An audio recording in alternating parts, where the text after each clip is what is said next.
Monsieur Pignon, Oui? si je vous dis précisément ce qu'il faut lui dire, vous pensez que vous pouvez le faire? Il y a des moments, j'ai vraiment l'impression que vous me prenez pour un imbécile, hein. Mais bien sûr que je peux le faire. Qu'est-ce que je dois dire? Vous pouvez se servir du bouquin qu'ils ont écrit ensemble. Oui? Vous appelez Leblanc et vous lui dites que vous êtes producteur de films. Oui? Vous avez lu le roman et vous voulez acheter les droits pour le cinéma. Ah oui, c'est bien ça. Et en fin de conversation, vous lui demandez où vous pouvez joindre sa collaboratrice. Quelle collaboratrice? Ma femme, je vous ai dit qu'il avait écrit un bouquin avec elle. Mais oui, exact, ok, d'accord, excusez-moi. Ça marchera jamais. Mais si, j'ai compris. C'est pas simple, mais j'ai compris. Mais quoi, c'est pas simple, c'est tout simple. Vous êtes producteur, ok? Ok, ok, Vous avez une maison de production à Paris. Non, pas à Paris, connaît tout le monde. Vous êtes un producteur étranger. ok. Américain, allemand? Belge. Voilà, c'est parfait ça, belge. Pourquoi belge? Parce que c'est très bien belge.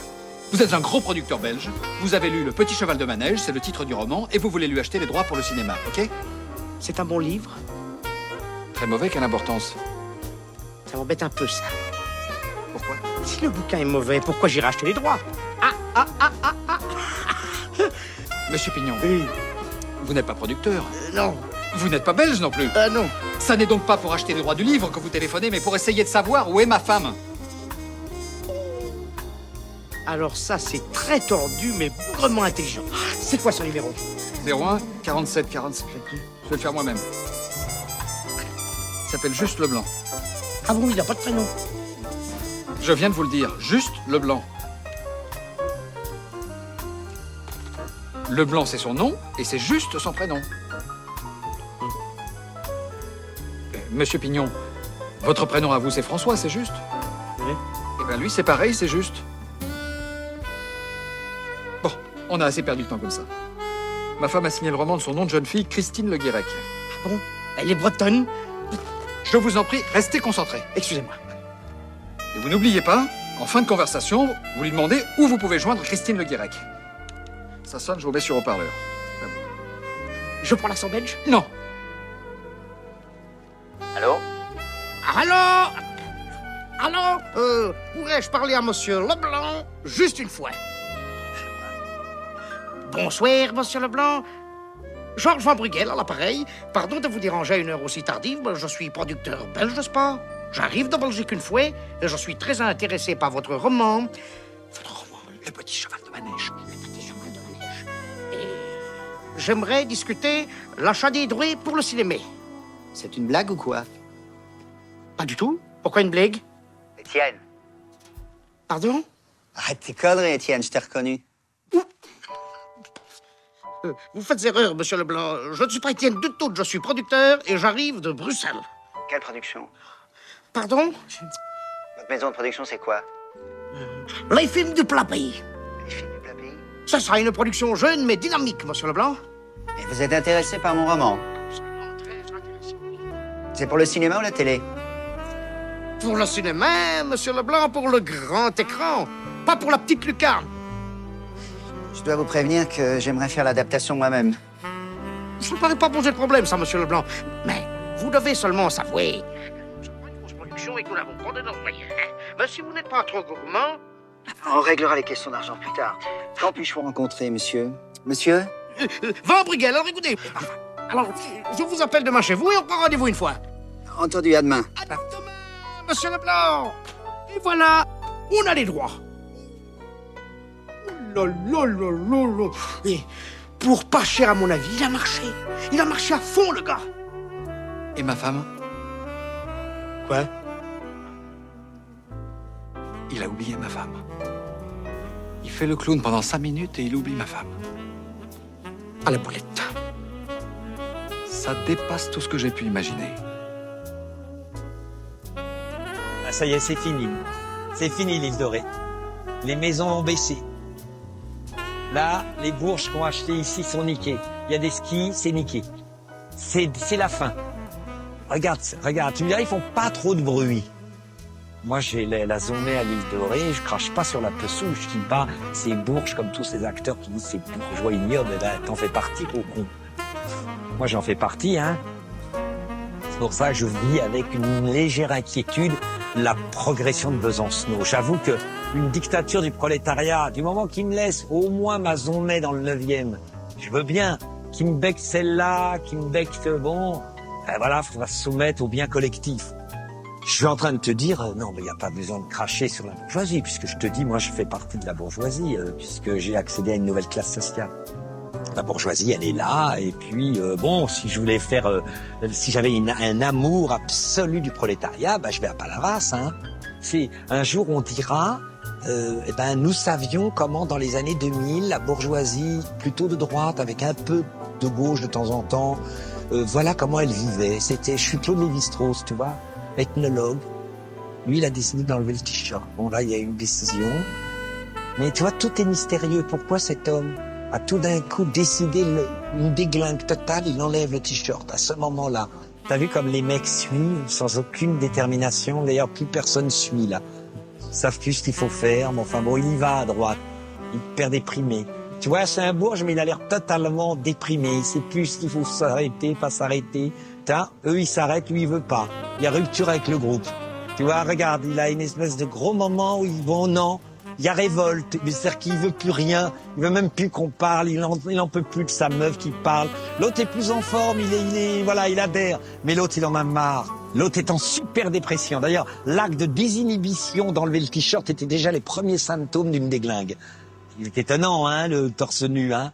C'est comme moi, c'est 24 Lexo le matin et il prend 4 somnifères de Stilnox et regarde, il se tient plus debout. Regarde, c'est la déglingue. Bon, allez, on s'arrache, hein. Moi, ça me déprime, la plage. Ah là, il me dépasse. Je n'ai aucune grille pour interpréter ce qui se passe là. Lui est un excentrique radical, bizarre. Son gosse qui pourrait être à poil a un slip de bain. La femme est habillée en plus un slip de bain avec un voile vert. Et lui est tout seul, sans aucun sentiment d'obscénité. Alors là, c'est le contraire du dépressif d'hier. Il affirme absolument de manière obscène sa singularité. C'est-à-dire que lui, il a enlevé le slipard. Les 2 enfants ont la bite devant lui, il y a sa femme qui a sa bite devant lui et lui il est ravi.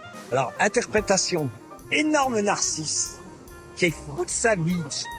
Et en face, des gens très sobres qui rééquilibrent sa folie narcissique en s'habillant énormément. Gérard Depardieu, on l'avait vu à plusieurs reprises en Russie, mais sa parole était rare. Eh bien, cette fois, il a accordé une interview en Belgique, chez lui, depuis la ville de Néchin. Il revient notamment sur ses choix. Victoire Toyot. Interviewé dans une cuisine, l'acteur raconte pourquoi il a quitté la France. Les gens pensent que j'ai quitté la France pour des raisons fiscales. Ce qui n'est pas tout à fait vrai, car à Néchin, je paye 50% d'impôts, ce qui me paraît tout à fait raisonnable.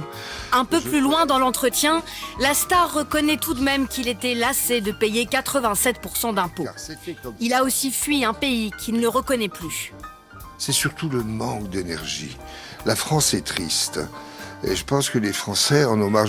Il en profite pour régler ses comptes avec le gouvernement et le président de la République, François Hollande. J'ai l'impression que ces gens ne savent pas faire le métier. C'est vrai que lui, c'est la première fois. Il n'a jamais eu de portefeuille de ministre. Il a eu la Corrèze qui est en déficit. Ces derniers mois, la situation de l'acteur restait confuse.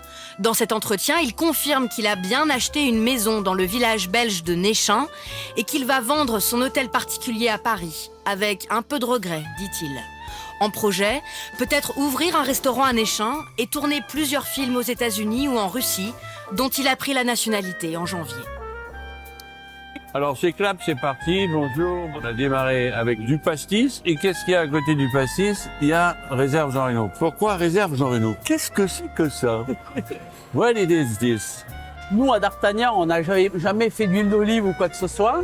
Ce qui s'est passé, c'est que Jean est venu, m'a dit, j'ai une propriété, elle est toute petite, on va pas avoir un volume énorme, mais je fais de la bonne huile d'olive avec le moulin Corny, qui est juste à côté, et dont il est président de l'association d'ailleurs. Et il m'a montré une huile qui était extraordinaire. Et on va le boire parce que l'huile étant extrêmement sain. Ça sent Salut. Straight up. Salut. Oh, là, il y a tout. Il y a tout. L'olive est là, l'arbre est là. Moi, j'aurais mis, tu vois, de l'artichaut. De l'artichaut et de l'herbe coupée fraîche. Exact, de l'artichaut frais, tu vois. Ouais. Hein? À l'époque, on disait en France, ouais, aux États-Unis, on mange pas bien, c'est pas terrible et tout. Ce qui n'est plus du tout le cas. Hein? Vous pouvez faire un parcours gastronomique à New York, avec des restaurants formidables, en commençant par Balthazar. Je suis très heureux aux États-Unis. Ça fait très longtemps que je travaille ici avec eux. J'ai beaucoup d'amis ici. I love New York. That's the idea. Et ici, on a l'impression que tout est possible. Ici, on a l'impression que demain, tout sera possible. C'est-à-dire, en Europe, il y a la culture, il y a la gestion des informations, de l'art, toutes ces choses-là. Nous sommes d'accord. À New York aussi, attention, New York est différent du reste des États-Unis. Mais à New York, aux États-Unis, on a l'impression qu'on peut tout faire. On a l'impression que ton fils peut être président des États-Unis. Voilà. Ça, c'est totalement vrai. C'est ce qui fait que les gens viennent ici. Je me suis laissé dire hier qu'il y avait quand même 100 000 Français à New York. Je ne sais pas si vous confirmez le chiffre. Il y en a en tout cas 500 000 à Londres. Donc voilà. Voilà. Et les Français, tout seuls, sont très très appréciés. En groupe, ou moins. Mais tout seuls, ils sont, en tant qu'individus, si je peux me permettre, sont extrêmement appréciés par les Américains. Ça aussi, c'est une des raisons pour lesquelles on fait cette huile, parce que ça nous permet d'être là et de parler de la France aussi.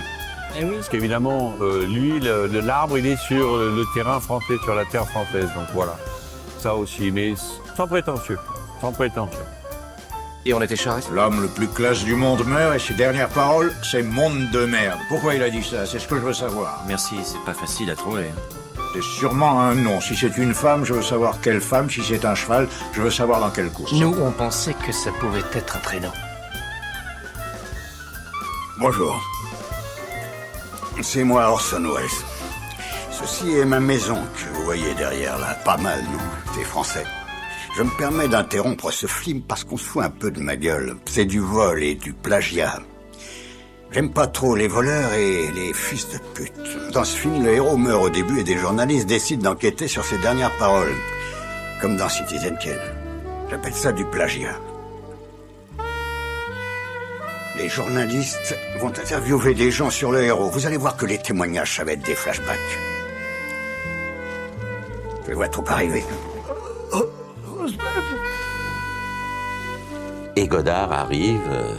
Comment il était avec Godard à ce moment-là? Ah ben Godard, je le voyais dans la rue Saint-Benoît, toujours avec ses lunettes noires, et je me disais, qu'est-ce que c'est que ce type? Critique au cahier du cinéma. Critique au cahier du cinéma, c'est comme ça. Un jour, justement, je jouais au Oscar et j'avais fait un film qui s'appelait Drôle de dimanche. Pas dimanche, nous volerons. Ouais. Drôle de dimanche. Non, tais-toi. Drôle de dimanche, et avec Arletty, où j'ai eu la chance de connaître Arletty, Daniel Darieux, Bourvil. Et j'avais vraiment un rôle, pas secondaire, mais 4e rôle, 5e rôle. Et un jour au théâtre, on me dit, t'as lu le Art? J'ai dit non, il y a un type qui dit que t'es extraordinaire. Et j'achète le Art et je vois que j'étais Jules Berry, Brasseur, Simon. Tous les gens que vous aviez en photo. Voilà, que j'avais en photo dans ma chambre. Et d'un coup, je vois un type qui avait ça, c'était signé Jean-Luc Godard. Je me dis, c'est un fou, c'est quoi? Et puis un jour, il m'aborde rue Saint-Benoît. Et il me dit, voilà, je fais un court-métrage, Charlotte et son Jules, si vous voulez venir dans ma chambre. Curieux. Et ma femme me dit, qu'est-ce que t'en as à faire, tu y vas? Vous aviez l'impression qu'il était... Oui, je me disais un peu, c'est curieux, tu venir dans ma chambre, on fait un film, je dis, oula, qu'est-ce que c'est que ça? Et finalement, bon, ma femme me dit, qu'est-ce que tu veux ici? T'emmerdes, tu viens un coup de poing, et bon, j'y vais, et bah, évidemment, c'était pas du tout ça.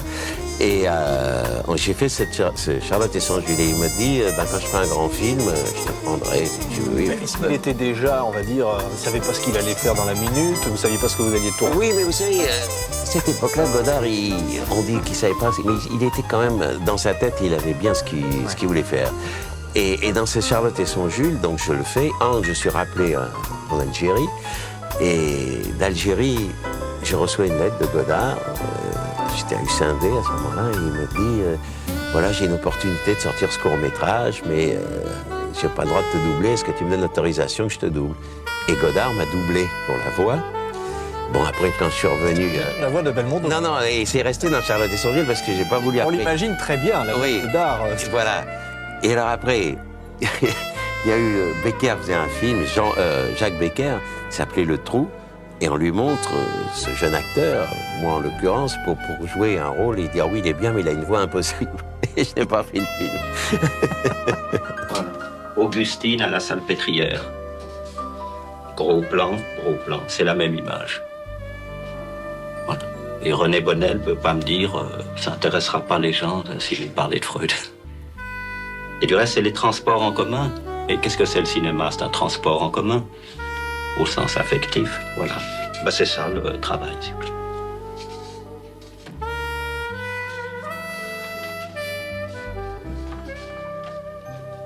Principal, c'est possible. Mais on pourrait aller là tout en pensant que vous veniez. Je vous ai pris une image puisque je voudrais... Si on arrive à faire un exemple de critique audiovisuelle, par exemple en prenant le film de De Palma où il y a l'histoire de l'escalier d'Odessa qu'il a repris, on va voir bien ou mal, on va voir, dans Les Incorruptibles, qu'il a repris chez Eisenstein. Et je me suis pris pour voir une autre image d'enfant sur des marches d'escalier que je ne connaissais pas, qui tombait dessus, qui est tirée des Trois Lumières. Voilà. Ben, pour moi, la critique, c'est de montrer 2 plans de Palma, 2 plans d'Eisenstein, peut-être celui-là, et puis de dire au spectateur, Dieu reconnaîtra les siens. Voilà. Bon.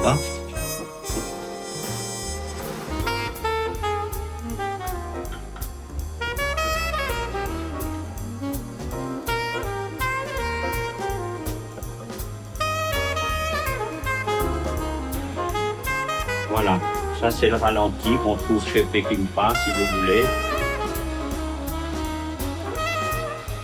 Lui, il s'adresse qu'à la foule des spectateurs en exploitant quelque chose dont elle manque. Alors, il me semble que Wells disait un gimmick, un truc, un gadget, ce qui est maintenant courant chez tous ces metteurs en scène américains, même chez Kubrick, qui me déçoit parce qu'il a plus de talent qu'eux. Et ça, c'est du Peckinpah, si tu veux. Alors, en plus, avec l'exploitation du Vietnam, et dans son film, moi, j'y vais pas parce que je verrai pas les Vietnamiens. Donc, Dieu sait sous quelle forme. Et ils étaient là, les Vietnamiens. Il y avait qu'à y aller. Il y est allé. Il les voit aussi. Donc, il voit pas les... Donc, il manque de quelque chose. Le film de Kubrick manque de ce qu'a manqué l'Amérique. Et on continue à montrer. Les films de guerre sur l'Allemagne, il n'y a pas un acteur hollywoodien qui n'ait pas tôt ou tard joué un général allemand. Ben là, il n'y en a aucun qui ait joué un général, parce qu'il n'aurait pas su quoi faire. Et c'est ça la honte pour eux. Alors couvrir cette honte par un ralenti, quel que soit le talent, ne va pas. Voilà, si on regarde le ralenti là, de Santiago Alvarez, on y arrive.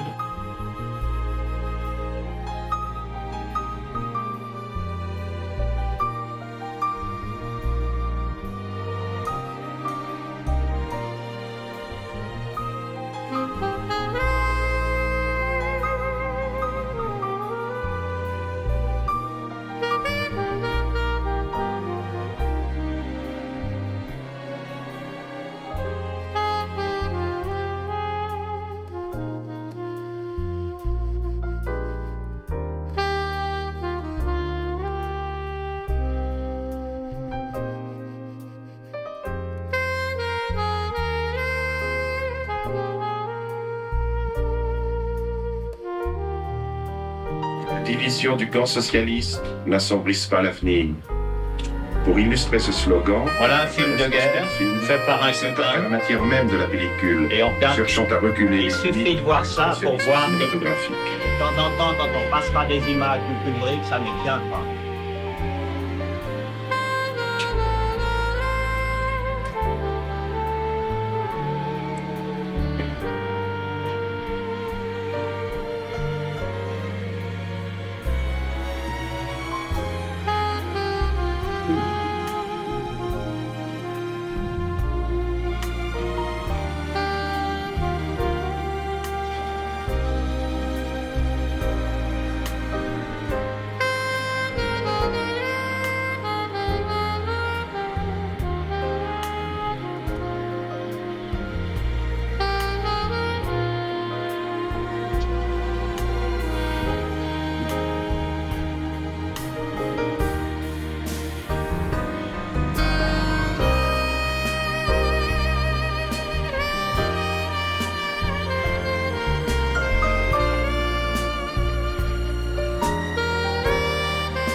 Si tu veux, pour dire du mal ou du bien, moi je me permets pas.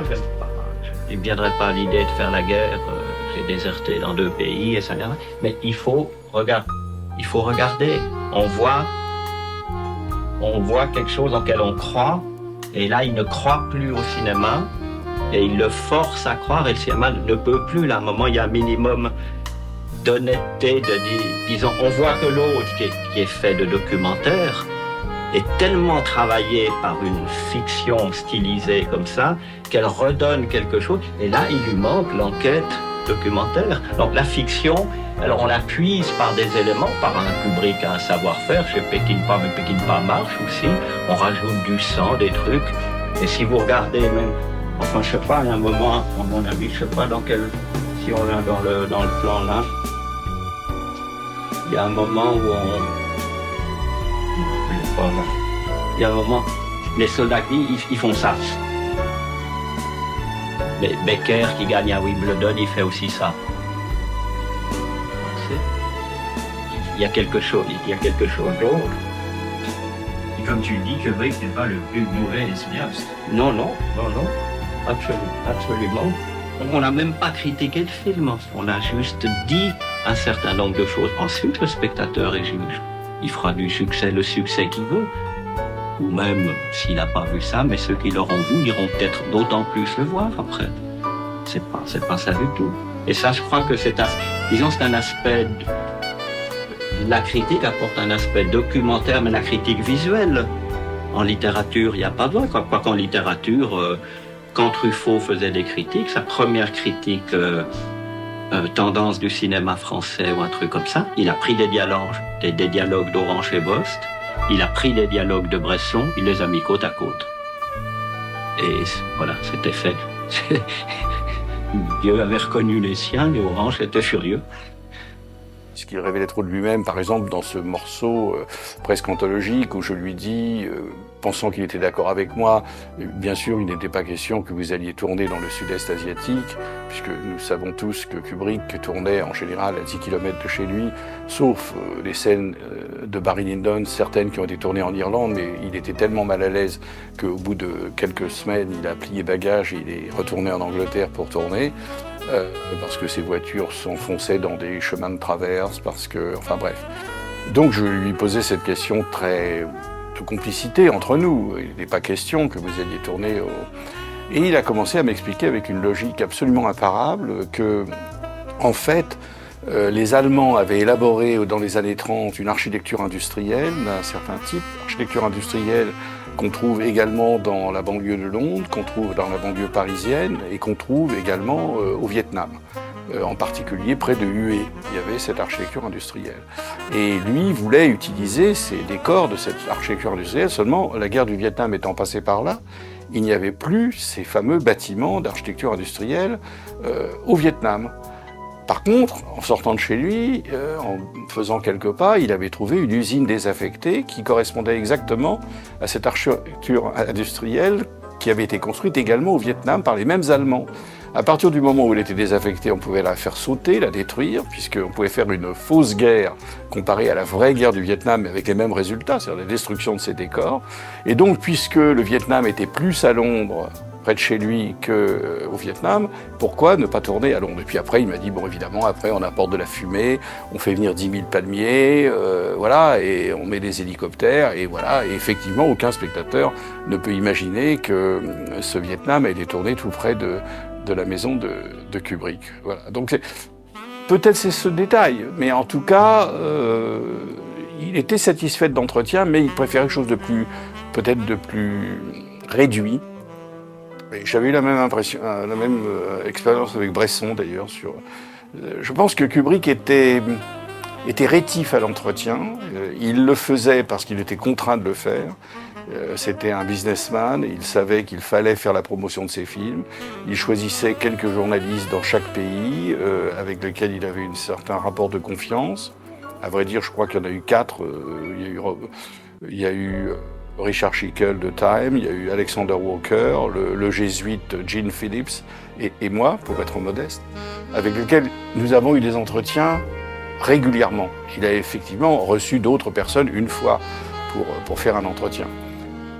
Mais je pense qu'il n'aimait pas les entretiens, il s'y sentait obligé par rapport à ses financiers, parce qu'il avait un sens vraiment de l'argent et de ce que coûtait un film. Ce n'était pas du tout un mégalomane dépensier, ce n'était pas du tout Cimino, respecté par l'industrie à cause de cela même. Mais en même temps, c'était quelqu'un qui n'avait pas fait d'études, qui était évidemment supérieurement intelligent et cultivé, mais qui n'avait pas fait d'études classiques, qui avait arrêté à 17 ans, qui avait gagné sa vie très tôt comme photographe et qui avait un certain complexe. Et surtout, il avait le sentiment que la richesse visuelle de ses films, leur polysémie, leur complexité, la façon dont ils se pouvaient lire à plusieurs niveaux, deviendrait automatiquement réduit s'il s'exprimait sur ses films.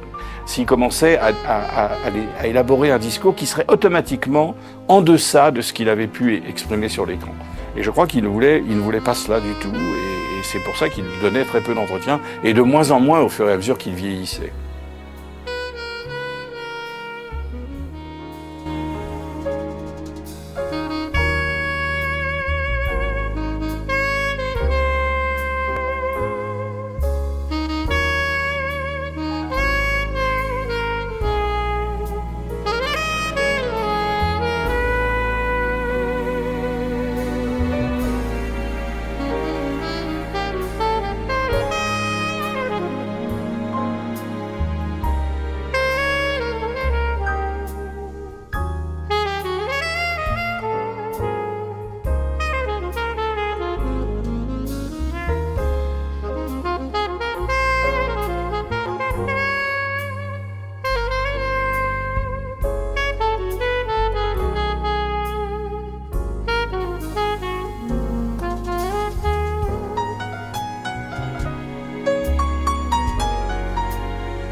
Monsieur le Président, votre visite aujourd'hui revêt un caractère tout à fait exceptionnel.